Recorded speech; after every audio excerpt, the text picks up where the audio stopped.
Welcome back to the morning show on Tobago Updates Television. I am Adanna Combie, and we begin conversations this morning in studio. We're speaking with Dr. Kiasha James, and she is a emergency medical practitioner. In fact, she completed her residency in family medicine in South Carolina and has been practicing for 11 years as an attending physician. And she also teaches medical students and physician assistant students and nursing practitioners. So she has a wealth of knowledge. And this morning we're speaking specifically on the topic of the importance of cancer screening. Good morning and welcome. Good morning. How are you? I am well, thanks. And so I'm so happy that you are here with us this morning to speak about this very important topic because sometimes we take things for granted and we live because we're alive and we're not thinking that we have to take care of our physical bodies. And so we're talking about the importance. Why is it important to have screening for cancers, and what are some of the timelines or some of the things you can look for when it's time to have that screening done? Okay. So cancer screening is one of the backbone, the pillars of preventative medicine. Preventative medicine focuses on promoting health and well-being to prevent disability, premature deaths, prevent cancers, etc. So this morning I'll talk about a couple cancers that plague females as well as some among the male population and why is it important to screen. So the first cancer I'd like to talk about is cervical cancer. Cervical cancer has been on the rise recently, and that is because of the lack of screening. You start screening at the age of 21. Screening typically goes up to age 65. If you are between the ages of 21 to 25, we screen primarily using pap smear, which is cervical cytology. This is performed by an OBGYN or family medicine physician, and you do pap smears every 3 years. Now, there is an alternative. If you are age 25, you can start doing HPV testing, which is testing for human papilloma virus. This is the virus that actually causes cervical cancer, and that's what we test for. Now, there are several strains of cervical cancer, and there are several high-risk strains that we test for. There are strains 16, 18, 45, among others. There is about 13 major ones that are truly implicated in cervical cancer. So we test for that, and we test those every 5 years. So if you choose to do HPV testing is every 5 years, pap smear is every 3 years. Now, from the age of 30 to 65, there is a co-testing where you can actually do both. You can do HPV testing as well as pap smear, and that is every 5 years. Now, I practice in the United States, and I will tell you, most people do co-testing every single year, because even within that 5 year, there is transition to cervical dysplasia, even if you've had a negative screen 4 years prior. So a lot of practitioners have moved towards testing every 1 to 3 years in those categories. Now, for the elderly women, when do you stop, right? Mm-hmm. So we say stop at age 65. However, you must have had adequate screening prior to age 65. Mm. Now, what constitutes adequate screening? You must have had at least 2 co-testing, which is the HPV and cervical pap smear testing, 10 years prior, and the last one must have been in the previous 5 years. Or 3 pap smears, 10 years prior, within the last 3 years. At that point, then we can say, okay, your risk is significantly low, and now you can stop doing screening for cervical cancer. I mean, we have to be so alert in terms of taking care of ourselves, and you're talking about the years and the time frames, and sometimes it might become a little bit laborious in terms of having to remember, oh my goodness, 3 years ago, 5 years ago, where am I with this? But it definitely is important, as you can detect if someone has the HPV, exactly. And if is it something that can be, if it's detected early, what is the management like? Well, if it's detected early, there are so many treatments that we can do. There is procedures such as liponization. You can do, of course, removal of the cervix. Some people do a full hysterectomy, cervix, uterus, ovaries.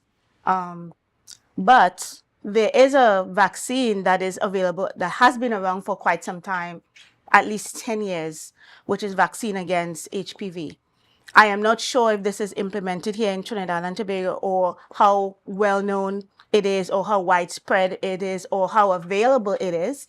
But starting at the age of 9 years old, prior to the onset of sexual activity, there's testing and not testing, there's vaccination for HPV, and that can go up until age 12. Now, if you have started a series and have missed it, there are 2 vaccines that you give between the ages of 9 to 12.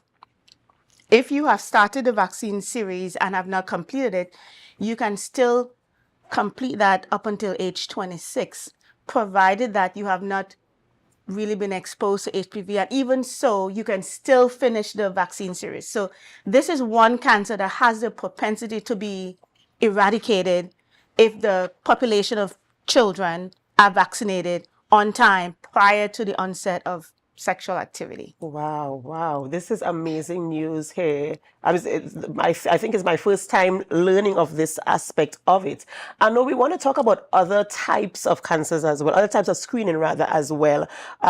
For women, I know it's not just cervical cancer. There are other types of screening that can be done that can help to detect if there is anything happening there and to treat. Yes, so breast cancer is another big cancer.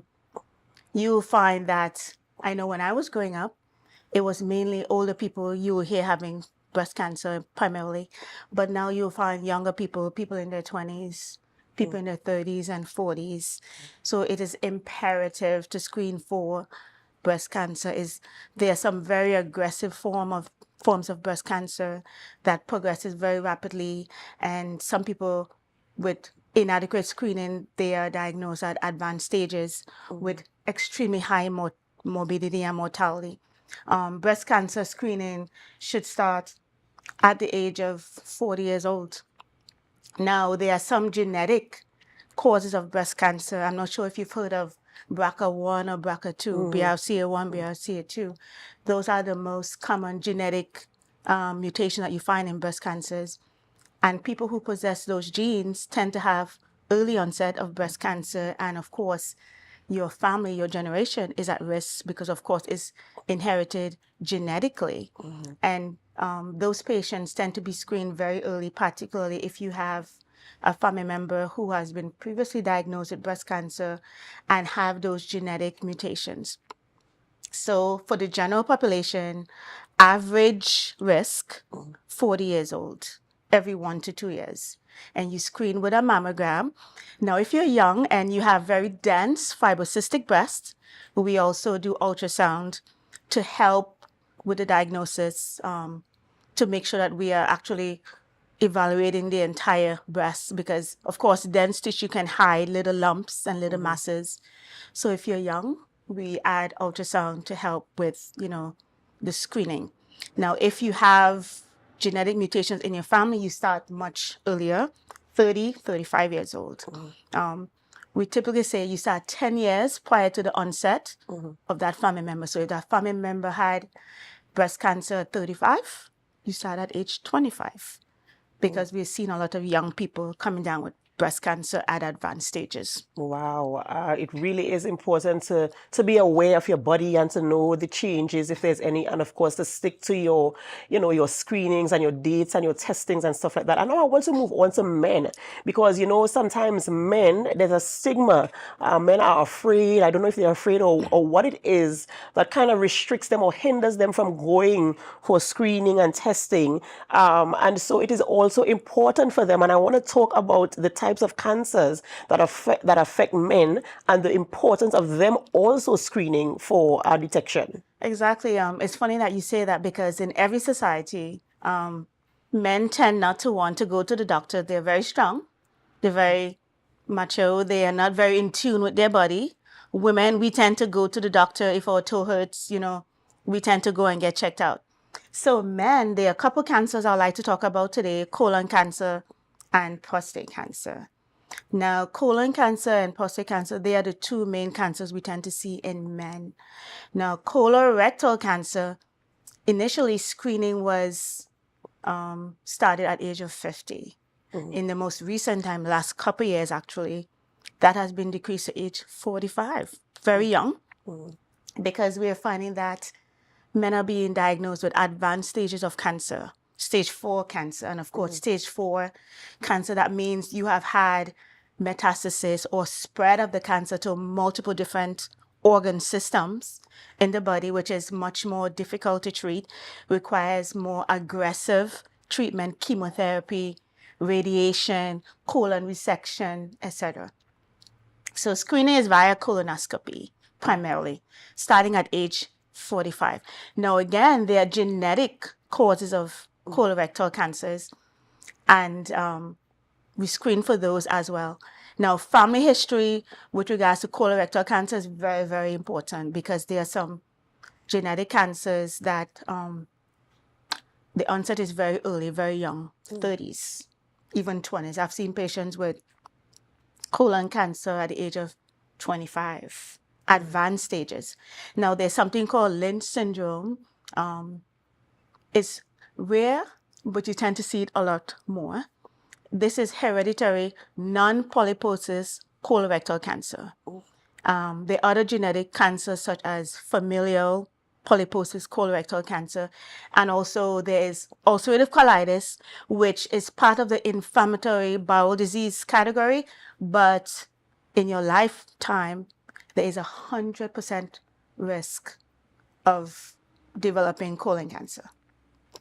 100%. Why is this, or how is this? Because that is the nature of ulcerative colitis. It causes inflammation, changes of the cells, and of course, cancer is mutation of cells. So if you have a disease process that by nature causes changes of the organ cells, puts you at risk for colon cancer.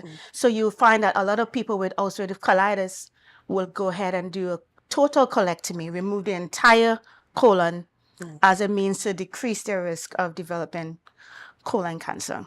Wow, this is very interesting and informative, because you're saying 100% possibility, 100% at risk, you know. If you have ulcerative colitis, yes. Right. Wow. Okay. So you see, we have to get the screenings, we have to get the testings done, and we have to be aware of what is happening. Sometimes you might just feel a little bit down, as you mentioned. For a woman, if she has her toe feels off, she will go to the doctor. She has a cough, she will go. But a man, because of his macho-ness and the nature of a man, you know, we understand. They tend to say, "No, I'm strong, and Exactly, and I don't need to get it testing done." But it is very important. And we want to talk about prostate cancer before we wrap up this morning. The importance of men testing for that as well. So prostate cancer is another big one. It's the second most commonly diagnosed cancer in men, and it plays a major role in mortality with regards to cancer in the male population. Now, prostate cancer, you start at age 50. We use a PSA, which is a prostatic specific antigen. A normal PSA is less than 4. Abnormal is greater than 4. Now, what happens if you have an abnormal PSA? The next step is biopsy, of course. Now, does having an abnormal PSA constitute to having 100% chance of cancer? No. There are some conditions that can cause you to have elevated PSA, such as prostatitis or BPH, which is basically an enlarged prostate. However, to fully diagnose and to eliminate prostate cancer as a cause of the elevated PSA, you have to do a biopsy. Wow. So you see, it is so very important, because at the end of the day, you want to ensure that you detect early. Of course. And of course, early detection, of course, helps in the preventative measures and, you know, the care in the event. Maybe decreases morbidity, decreases mortality, increases your risk of survival. And prostate cancer is a cancer that actually can be cured. So if it's found early, treated appropriately, you can be cured of prostate cancer. Remember I mentioned that there is a condition called Lynch syndrome, which is genetic colorectal cancer. Having that as a man puts you at increased risk for prostate cancer as well. Wow. So that's like a double whammy. So screening is very, very imperative. Right. And, you know, in closing, I want you to to advise our public, to talk to them and let them know why it is so very. I mean, we spoke about so many different things. We spoke about 4 types of cancers affecting both men and women, not just in the United States, but all across the globe. We see people being affected by this, and sometimes it's because we are neglectful, we don't pay attention to our bodies, or even if we think we're in perfect health, and so we just go about our daily lives. Sometimes we might even be experiencing some measure of comfort, but we're thinking, I'm Herculean, so I can do this, and so we don't tend to take care of ourselves. So I just, from your perspective as a physician, and obviously your 11 years of, or even over, of working in this industry as a practitioner, I know you would have seen so many things over that your tenure, and so I want you to really be emphatic in encouraging our viewers and listeners this morning the importance to really take good care of your physical body. Well, I will tell you, screening is paramount. Screening helps with early detection. It helps with treatment. It helps with cure.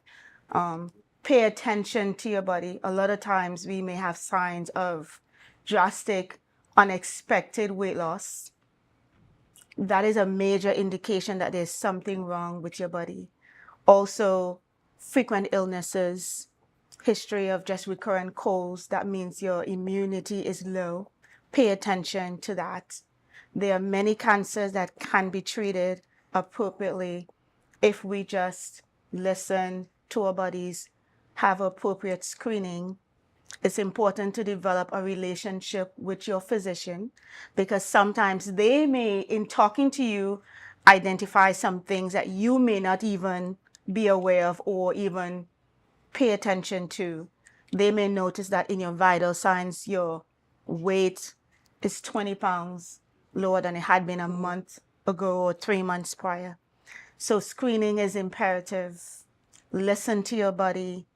Seek medical attention. When in doubt, go to your doctor. It is paramount. Thank you so much. And I liked how you ended off there. When in doubt, go to your doctor, because they are the ones who can really give you that measure of advice and, in terms of caring for you and moving forward. Ladies and gentlemen, we've been speaking with Dr. Kiasha James, an emergency medical practitioner in the United States of America, born and bred in Trinidad and Tobago, primarily from Tobago, the island of Tobago, one of our very own there, making her mark out there in the US of A and representing Tobago very well, very well educated, and very much aware of what is happening in the medical industry. So thank you so much for staying with us and for listening and participating in this conversation. Thank you, Dr. James, for being with us this morning. Ladies and gentlemen, we have to go for a short break before we continue conversations this morning. And as we go for this break, of course, we ask you to help us to share the live, share the live, share the live. We'll be right back.